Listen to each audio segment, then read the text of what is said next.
ഗുരുതര ലൈംഗിക പീഡന പരാതികൾ ഉയർന്നു വന്നതോടെ മുങ്ങിയ രാഹുൽ മാങ്കൂട്ടത്തിൽ MLA 38 ദിവസത്തിന് ശേഷം മണ്ഡലമായ പാലക്കാട്ട് എത്തിയിരിക്കുകയാണ്. സ്വകാര്യ പരിപാടികളിലാണ് ഇന്ന് പങ്കെടുത്തിട്ടുണ്ടായിരുന്നത്. MLA ഓഫീസിലെത്താൻ സാധ്യതയില്ല. എന്നാൽ മാധ്യമങ്ങളുടെ ചോദ്യങ്ങളോട് ഇന്നും രാഹുൽ ഒന്നും തന്നെ പ്രതികരിച്ചിട്ടുമില്ല.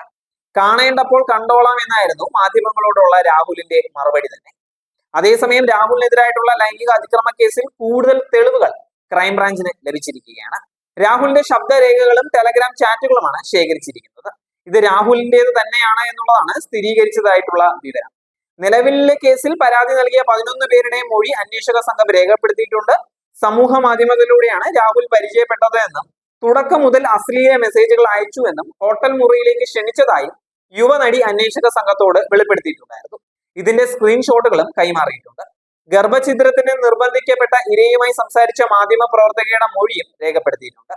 ഗർഭഛിദ്രത്തിന് ഇരയായ മറ്റ് 2 യുവതികളുടെ കൂടെ മൊഴി ലഭിക്കാനാണ് അന്വേഷക സംഘം ശ്രമിച്ചുകൊണ്ടിരിക്കുന്നത്. സ്വകാര്യ കാറിൽ MLA ബോർഡ് വെച്ചെത്തിയ രാഹുൽ രാവിലെ അന്തരിച്ച കോൺഗ്രസ് മണ്ഡലം പ്രസിഡന്റ് സേവിയറിന്റെ വീട്ടിലെത്തി കുടുംബാംഗങ്ങളെ അനുശോചനം അറിയിച്ചു. തുടർന്ന് അന്തരിച്ച കോൺഗ്രസ് നേതാവ് PJ പൗലോസിന്റെ മണ്ണാർക്കാട്ടെ വീട്ടിലേക്ക് പോയി. ഇന്ന് ജില്ലയിൽ MLA ചില സ്വകാര്യ സന്ദർശനങ്ങളും കൂടി നടത്തുമെന്നുള്ളതാണ് ലഭിക്കുന്ന സൂചനകൾ.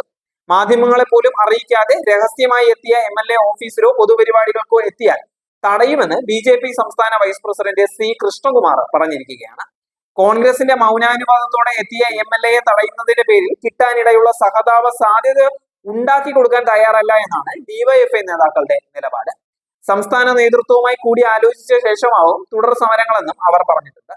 MLA എത്തുമെന്ന പ്രതീക്ഷയിൽ പാലക്കാട്ടെ രാഹുൽ മാങ്കൂട്ടത്തിന്റെ ഓഫീസിന് മുന്നിൽ രാവിലെ മുതൽ കനത്ത പോലീസ് കാവലും ഏർപ്പെടുത്തിയിട്ടുണ്ട്.